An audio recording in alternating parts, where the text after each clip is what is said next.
السلام عليكم ورحمة الله وبركاته. إن الحمد لله نحمده ونستعينه ونستغفره ونعوذ بالله من شرور أنفسنا ومن سيئات أعمالنا. من يهده الله فلا مضل له ومن يضلل فلا هادي له. أشهد أن لا إله إلا الله وحده لا شريك له وأشهد أن محمدا عبده ورسوله. Terakhir tentang sebab-sebab sebagian pelajar jatuh dalam kesalahan. Di antaranya mayyakunu fasidal akidah, akidahnya rusak. Orang kalau akidahnya sudah rusak, maka kesananya ikut rusak. Ingat ucapan Aisyah. Beliau mengatakan, tentu pemahaman Aisyah lebih faham dari kita semua tentang dakwah Nabi SAW. Aisyah mengatakan, seandainya Rasulullah pertama kali datang sebagai Nabi, sebagai Rasul, langsung melarang zina, melarang khamar, melarang judi dan seterusnya, maka tidak akan digubris. Zina akan tetap dilakukan, khamar akan diminum, judi akan dilakukan dan seterusnya. Maka kita lihat pengharaman judi, pengharaman riba, pengharaman khamar jauh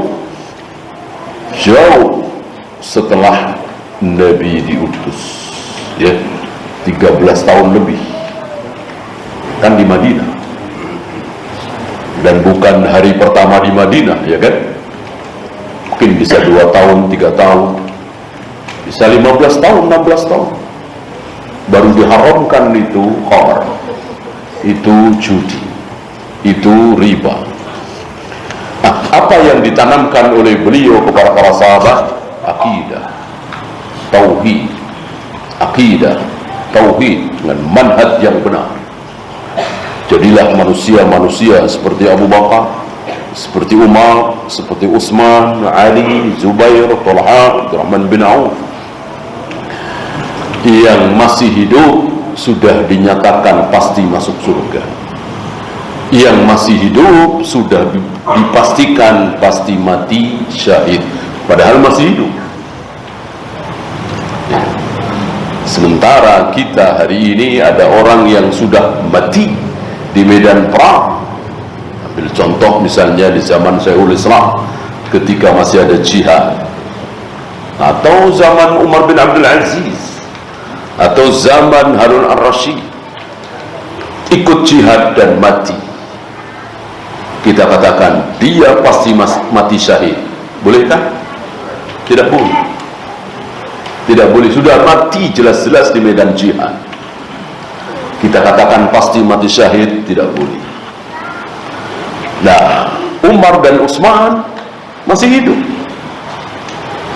sedang berdiri di atas gunung Uhud.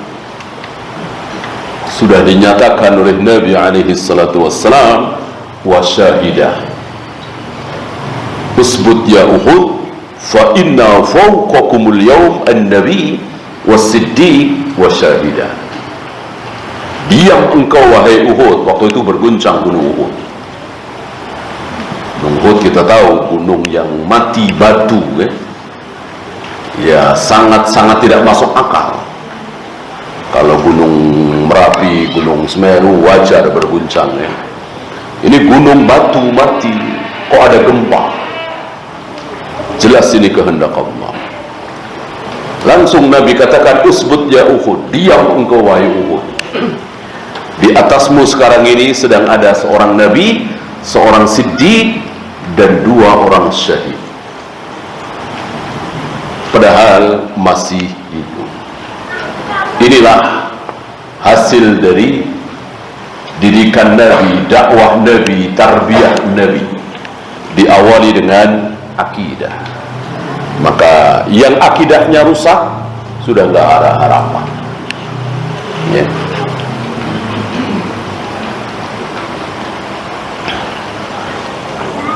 Maka wajib bagi kita, terutama para duat, untuk menjadikan prioritas pertama dalam dakwah apa? Akidah, tauhid. Nah, sebagian pelajar yang jatuh ke dalam maksiat, jatuh ke dalam kesalahan itu karena akidahnya rusak. Ya sudah, kesananya rusak. Wa minhum man aqidatuhu sahihatun lakin yaglibuhul hawa. Ada juga yang akidahnya sahih, benar, rububiyahnya, uluhiyahnya, asma wa sifatnya, tapi dia tidak bisa mengalahkan hawa nafsu. Dia dikalahkan oleh hawa nafsu, hubbus syahwat. Dia melampiaskan syahwatnya. Walaysa indahu sarifun an dzalik. Tidak mampu memalingkan. Ada seperti itu, walaupun ini sedikit, ya. Yang banyak tadi karena diawali oleh kerusakan akidah, ya.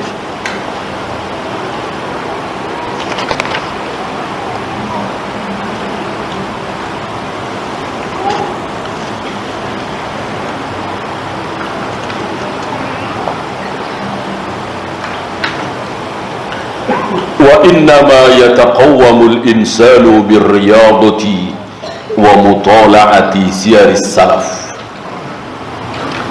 Ini kebiasaan para salaf kita, mengawali sesuatu itu dengan riyadhah, berlatih.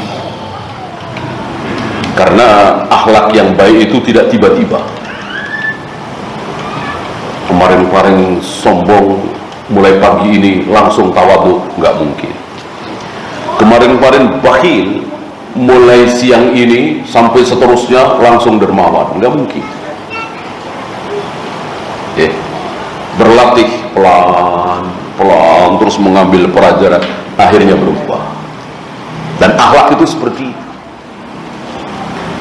Kalau disuruh tawadhu sehari, insya Allah kita semua bisa. Disuruh baik 2 hari, 3 hari, insya Allah kita bisa. Akhlak itu apa? Terus, bukan sehari 2 hari. Ketaatan itu bukan seminggu 2 minggu, tapi terus, ya. Maka yang lebih disukai oleh Allah dan Rasulnya banyak, tiba-tiba apa, sedikit tapi langgeng. Sedikit tapi langgeng. Mada wa mal abdu wa in qalla. Kebaikan yang dilakukan oleh seorang hamba terus, walaupun sedikit, walaupun mungkin 2 lembar 3 lembar habis salat subuh, habis salat maghrib, tapi rutin baca, lebih baik daripada sekali baca 3 juz habis itu 5 bulan ya. Ini tidak disukai. Dikit. Oleh karena itu jangan memaksakan diri. Mentang-mentang baru taubat, ya kan, semua dilaksanakan, semua salat sunat, semua puasa sunat, ya. Pelan. Wa mutala'ati siyaris salaf, dan memutola'ah bagaimana perjalanan para salaf. Kemarin sudah kita bahas sedikit bagaimana kaum salaf, bagaimana malunya kita ketika kita mengetahui keilmuan para salaf, kesabaran mereka. Sementara kita hujan dikit, gerimis dikit, jauh dikit, sudah nggak mencari ilmu. Kaum salaf luar biasa. Malu kita kalau membandingkan diri kita dengan mereka. Ada Abu Hatim bersama dua temannya ketika waktu mencari ilmu, hampir binasa di tengah padang pasir. Perbekalan habis, makanan habis, minuman habis, sementara jalan kemana tidak tahu.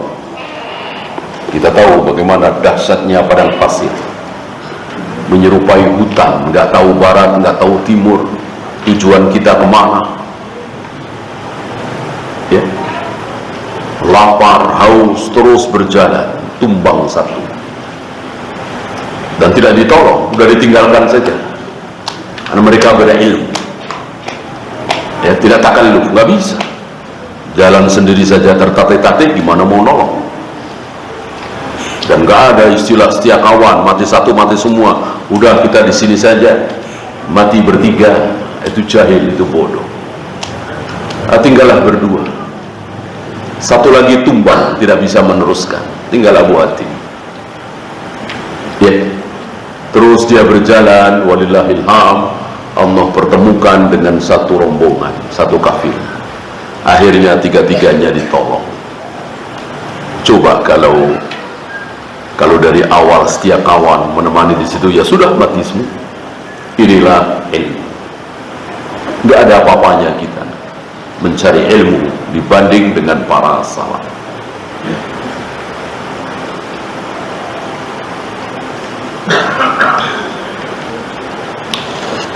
Jangan beranggapan bahwa mereka itu menonjol di kecerdasannya saja. Tidak. Ya. Bahwa mereka cerdas, betul, tapi hanya bermodalkan cerdas, tidak. Bahkan sebagian mereka biasa-biasa saja. Ada seorang alim yang belajar ilmu nahwu, nggak bisa-bisa, dia hampir putus asa. Satu ketika dia melihat seekor semut, ya. Dia naik, jatuh lagi, dia naik, si semut ini jatuh lagi, dia naik, jatuh lagi, jatuh terus, akhirnya berhasil. Allah nasihati beliau dengan seekor semut itu. Akhirnya semangat lagi, dan akhirnya berhasil. Nah, Abu Hurairah sendiri kayak apa? Abu Hurairah waktu itu terkenal pelupa, daya ingatnya tidak bagus, mudah lupa. Abu Hurairah mengadu kepada Nabi sallallahu alaihi wasallam, ya, setiap kali aku hafalkan sabda-sabdamu, aku lupa lagi, ya. Dan luar biasa usaha Abu Hurairah. Bayangkan, rumahnya ditinggalkan, kekayaannya ditinggalkan, suku Daus di Yaman sana, bukan orang miskin beliau, kaya raya, status sosialnya ditinggalkan, milih tidur di emper Masjid Nabawi dengan penuh lapar, hampir setiap hari lapar, nah tidak punya apa-apa. Orang muhajirin sibuk ke pasar, orang ansor sibuk ke ladang pertanian. Aku tidak sibuk apa-apa. Aku setiap hari menemani Nabi, mendengarkan sabda Nabi, menghafalkan sabda Nabi. Atas jerih payah yang luar biasa ini, Allah berikan hadiah yang luar biasa. Tidak pernah lupa lagi semenjak melaksanakan apa yang Nabi perintahkan.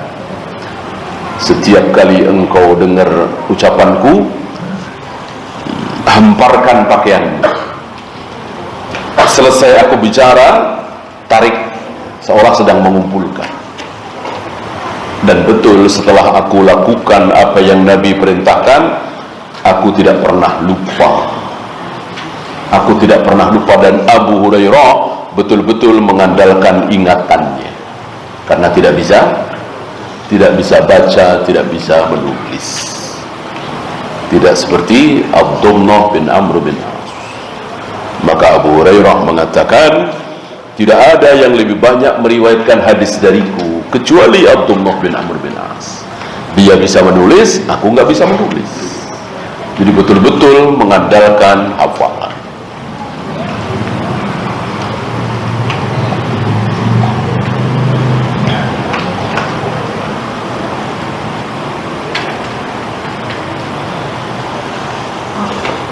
Wa minhum man yulabbisu alaihi iblisu. Sebagian mereka ditalbis oleh iblis.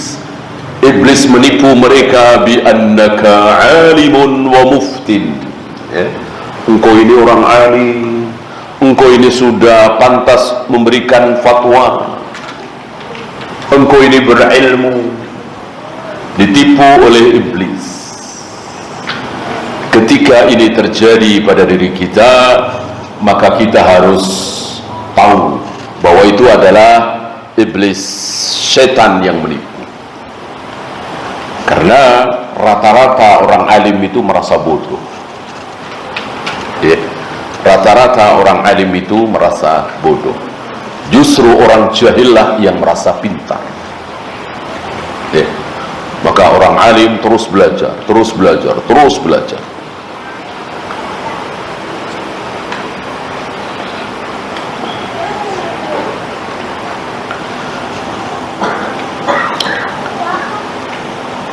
Innamal faqihu, ini ucapan Hasan Basri ya, terkenal ucapan Hasan Basri rahimahullah. Innamal faqihu man yakhshallaha azza wa jalla.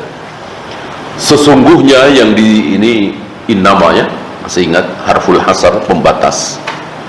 Hanya orang faqih itu, yang berilmu itu hanyalah yang takut kepada Allah.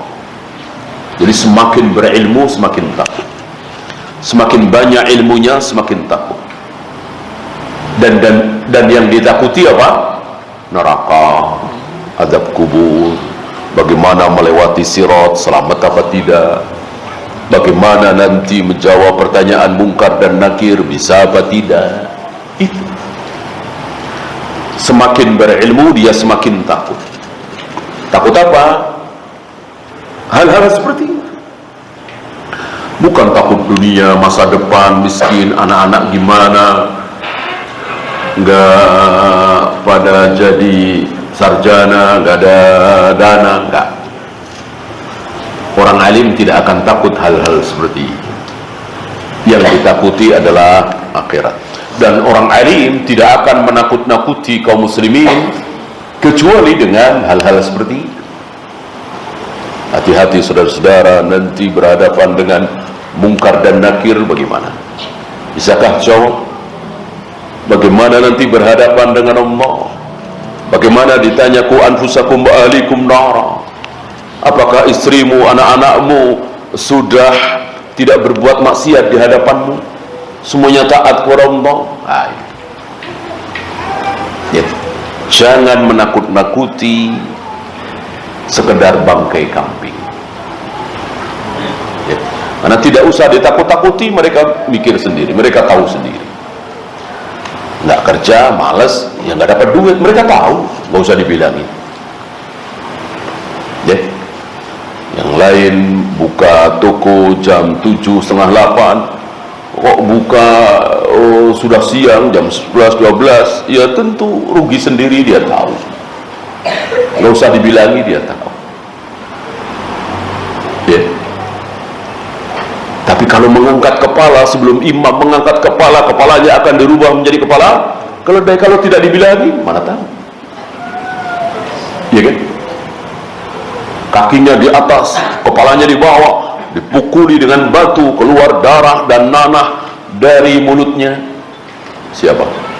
Yang tidak puasa Ramadan, berenang di sungai darah, udah sampai ke tepian, disumpal dengan batu, disuruh ke tengah lagi. Pemakan riba. Kalau nggak dikasih tahu, nggak ditakut-takuti, ya mereka nggak tahu. Maka takutilah kaum muslimin itu dengan akhirat, jangan dengan dunia.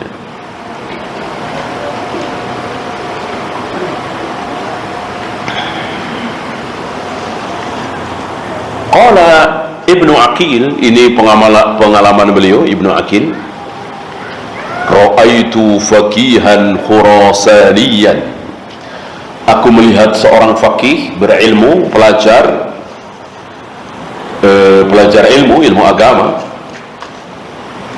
Khurasan, orang Khurasan, alaihi harirun, pakai sutra, wa khawatimu dhahab, dan memakai cincin emas, seperti yang kemarin kita bahas. Jadi sebagian pelajar itu, sebagian kecil pelajar waktu itu melakukan hal-hal yang maksiat. Ini kan jelas salah. Pakaian sutra jelas haram, kecuali wanita, kecuali dalam peperangan, kecuali 4 jari. Kemudian cincin emas jelas haram, kecuali wanita. Fakultu lahu, aku bertanya kepada dia, seorang pelajar yang memakai pakaian sutra dan cincin emas, mahada, ini apa-apaan, ini apa nih? Dijawab, khila'us sultan wa kamadul a'da, ya. Ini hadiah sultan, dan untuk menyedihkan, membikin musuh itu sedih, minder, ya. Kalau dalam peperangan, iya. Kalau dalam peperangan, iya, boleh memakai sutra, ya.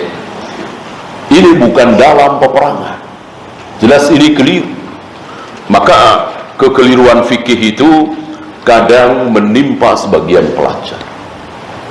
Hari ini luar biasa, apalagi yang tidak bermanhaj dengan manhaj salaf, dan kesalahannya sudah syubhat. Artinya mereka tidak mengaku kalau musik itu haram, kalau menggambar manusia hewan itu haram. Bahkan sebagian mereka membela bank itu tidak riba.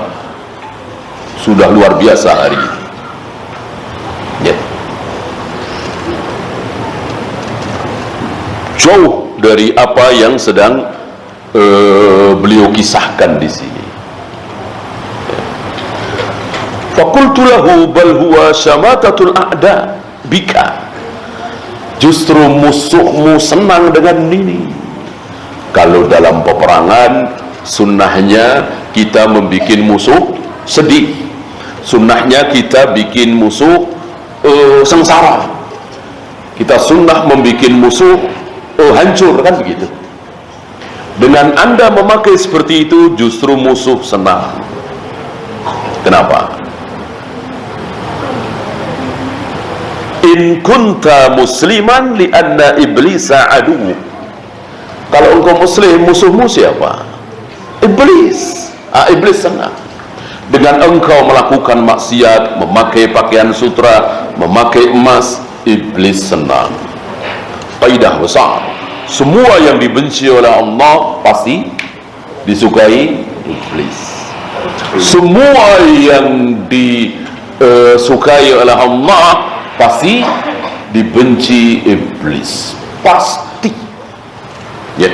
Nggak mungkin Allah suka, iblis suka.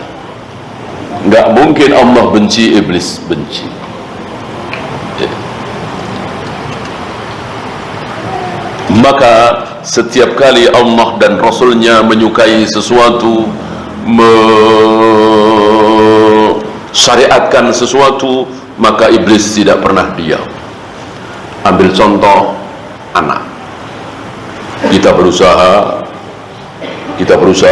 dapat uang banyak, kita berusaha dapat mobil mewah, kita usaha akhirnya kebeli sawah di mana-mana, kita usaha kemudian dapat perusahaan bagus, kita usaha lalu dapat anak yang paling bagus, yang paling baik, yang paling bermanfaat. Kata Allah dan Rasulnya apa? Anak. Iblis nggak tinggal diam. Nggak mungkin iblis biarkan manusia, kaum muslimin meyakini bahwa usaha terbaik adalah yang menghasilkan anak. Enggak. Ditipulah kita. Akhirnya kita tertipu. Akhirnya kita merasa kalau kita berusaha lalu dapat mobil mewah, bahagia, senang, bangga. Kita berusaha lalu menghasilkan tanah di mana-mana, senang, bahagia, bangga. Kita usaha lalu menghasilkan perusahaan besar, senang, bahagia, bangga. Kita usaha dapat anak, biasa-biasa saja, bahkan sebagiannya sedih, bahkan sebagiannya digugurkan. Ya, ini sudah tertipu kita oleh iblis. Padahal Allah yang menyatakan lewat lisan Nabi, huwa min kasbikum bal min atyabi kasbikum. Anak adalah hasil usaha kalian, bahkan hasil usaha kalian terbaik. Min atyabi kasbikum, usaha kalian yang terbaik. Maka semua kebaikan yang dilakukan oleh anak, kita sebagai orang tuanya dapat pahalanya apa tidak? Dapat, karena usaha kita. Tidak bertentangan dengan wa alaysa lil insani illa ma sa'a. Manusia hanya akan mendapatkan pahala dari apa yang dia usahakan sendiri. Anak yang sholat kok kita yang dapat pahala? Kan yang usaha anak, enggak. Karena anak sekali lagi hasil usaha kita.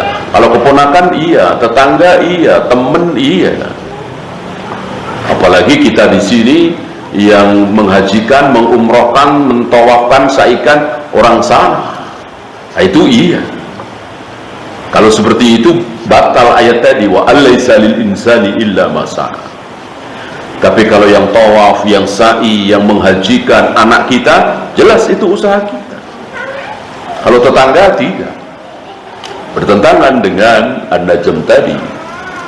Kalau tetangga pahalanya bisa buat kita.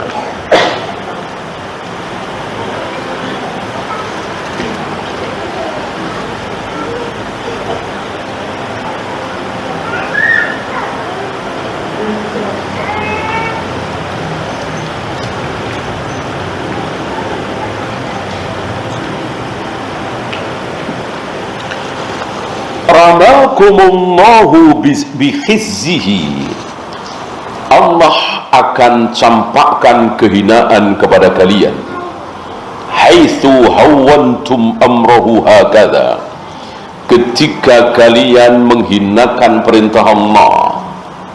Ini sebuah ketentuan yang wajib kita imani. Kapan kita menghinakan, menyepelekan perintah Allah dan Rasulnya, siap-siap kita mendapatkan kehinaan dari Allah. Hatta tarji'u ila dinikum, sampai kita kembali kepada agama yang benar. Oleh karena itu Nabi mencontohkan empat hal ini. Contoh ya, 4 hal ini bukan pembatas. Di dalam 4 hal ini ada apa? Ada syubhat dan ada syahwat. Ketika 4 hal ini ada pada diri kita kaum muslimin, sallallahu alaikum dhullan, pasti Allah akan timpakan kehinaan kepada kalian. Miskin, sengsara, kebelangsak, terjajah, banjir, tsunami, tanah longsor, gunung meletus dan seterusnya. Ya. Apa 4 contoh yang beliau bawakan, yang beliau sabdakan? Idza tabayatum bil 'ina, ketika kalian sudah mulai berjual beli dengan cara ina. Apa ini? Syubhat. Ini syubhat, bukan syahwat. Jual beli inah itu jual beli yang haram, tetapi mereka tidak merasa kalau itu haram, itu khilaf, seperti Yahudi. Ya. Dicontohkan di situ membeli sesuatu, intinya riba, ya. Intinya riba, tapi membuat kesan bahwa itu tidak riba. Ya. Ini bapak beli dulu ya. Nanti ini saya beli dulu ya. Nanti kalau saya sudah beli, nanti bapak beli ke saya ya. Sekian ya. Intinya adalah 100 juta pengen jadi 110 juta. Kira-kira begitu. Dengan diputar-putar caranya. Ya. Ini terjadi pada diri kaum muslimin hari ini. Entah berapa puluh cara-cara seperti itu. Intinya gitu. Nih, kami beli dulu ini ya, gedung bapak kan lagi butuh modal nih 5 miliar misalnya. Kami kasih 5 miliar, kembali 6 miliar. Jelas itu riba kan? Jelas itu riba. Orang awam juga tahu kan? Nih, saya suntik dana 5 miliar, nanti kembali 6 miliar dicicil per bulan sekian. Itu jelas. Nah, gimana caranya tetap dapat keuntungan 1 miliar tapi nggak ada kesan riba? Diputar-putar, dapat caranya. Ya tentu dibantu setan ya. Bapak kan punya gedung nih, ya, gedung sekolahan atau pabrik. Ya. Saya beli separuhnya. Berapa? 5 miliar. 5 miliar udah ya. Nah, yang separuh kan sudah milik kami. Karena sudah milik kami, sementara masih dipakai oleh Bapak, kami sewakan. Kami sewakan ke Bapak tiap bulan 300 juta misalnya, atau 250 juta misalnya. Dibayar sekian bulan, total 6 miliar. Ya begitu kira-kira. Putar sana, putar sini. Intinya gimana caranya uang 5 miliar ini menjadi 6 miliar. Ya. Disebut oleh Nabi alaihi salatu wassalam sebagai ina. Sebagai contoh saja. Kemudian wa akhadtum adnabal baqar, memegangi ekor-ekor sapi. Maksudnya ternak. Apa ini? Subhat apa syahwat? Syahwat dunia, syahwat dunia. Wa raditum bizzar'i, bangga dengan pertanian. Jadi peternakan dan pertanian sibuk. Halal ini. Yang kedua dan ketiga ini halal. Masuk ternak haram, masuk pertanian halal. Tapi berlebihan di sini. Lupa berjamaah, lupa ngaji, lupa ini, lupa itu, sibuk dengan dunia.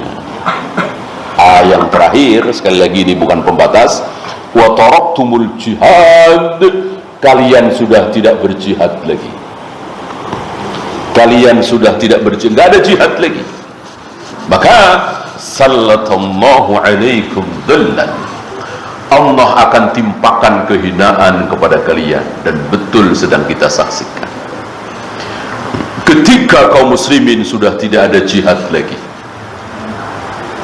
dimulai dari mungkin 500 tahun yang lalu, 400 tahun yang lalu, kan sudah nggak ada jihad lagi kaum muslimin. Berbeda dengan 1000 tahun yang lalu masih ada jihad, 900, 800 tahun yang lalu masih ada jihad. Kira-kira 400 tahun yang lalu, 300 tahun yang lalu, beberapa sudah nggak ada jihad lagi.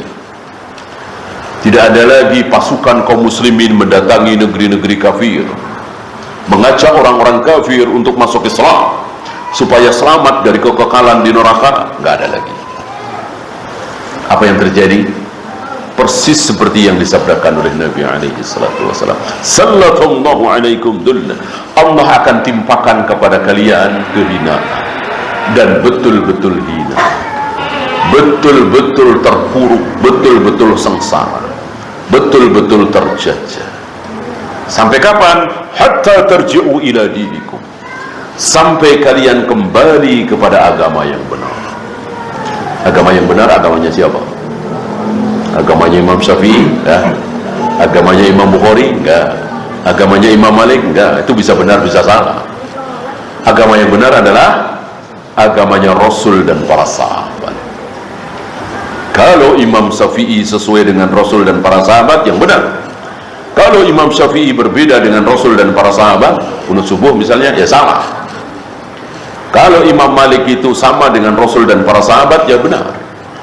Kalau Imam Malik beda dengan Rasul dan para sahabat, misalnya beliau tidak mengakui puasa 6 hari di bulan Syawal, ya salah. Maka bisa disimpulkan bahwa kejayaan Islam akan tegak, akan berkibar diawali dengan dakwah salaf. Dakwah yang mengajak kaum muslimin kembali kepada Rasul dan para sahabat. Dakwah salaf tidak pernah mengajak kaum muslimin menuju Imam Syafi'i, menuju Imam Bukhari, menuju Imam Malik, tidak. Menuju Rasul dan para sahabat. Apa yang dicontohkan oleh Rasul dan para sahabat diikuti, apa yang tidak pernah dilakukan oleh Rasul dan para sahabat jangan. Walaupun jutaan kaum muslimin melaksanakan seperti Maulid Nabi, seperti Isra Mi'raj, seperti memperingati tahun baru Islam, salawat nariyah, salawat al-fatih, salawat tibul qulub, dan seterusnya. Entah berapa juta kaum muslimin yang mengamalkan, tapi Rasul dan para sahabat tidak pernah mengamalkan, jangan. Inilah manhaj salaf. Tidak silau dengan banyaknya jumlah, ya.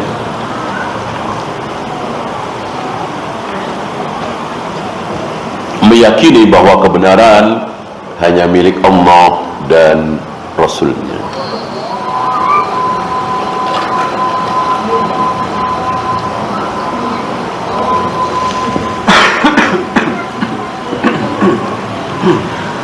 Wa min talbisihi alaihim ay yuhassina lahum izdira'il mu'ad.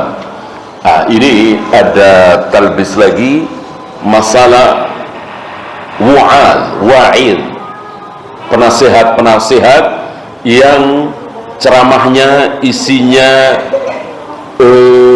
selalu nasihat dan biasanya membawakan kisah-kisah. Nah, sebagian menganggap salah secara mutlak dan jelas ini keliru. Sebagiannya menganggap bahwa itulah agama, itulah Islam. Jadi seolah Islam itu isinya cuma nasihat saja, nggak ada hukum, nggak ada halal haram, nggak ada bagaimana sahnya jual beli, sahnya nikah. Ya, disinilah ahlu sunnah pertengahan. Apakah dibutuhkan al-mu'ad itu? Dibutuhkan. Ya, bahkan nanti beliau akan membawakan ucapan Imam Ahmad, ma ahwajan nas ila qasin sadum. Betapa manusia, betapa kaum muslim itu sangat membutuhkan tukang cerita, tapi dia benar, tapi dia sodu, tapi dia nggak bohong. Yang penyakit adalah bohong, banyak yang bohong, bikin cerita, ceritanya luar biasa. Nah, itulah cerpen Islami, novel Islami, itu bohong. Ya, kalau tidak bohong, ada ceritanya, nggak masalah. Yang menyebabkan kaum muslimin lebih giat untuk berjihad, lebih giat untuk ibadah, lebih takut dari dosa-dosa, dari cerita-cerita yang dibawakan itu. Wallahu. Ya, silakan azan dulu. Sallallahu ala Muhammadin sallallahu alaihi wasallam wa akhiru da'wana alhamdulillah rabbil alamin.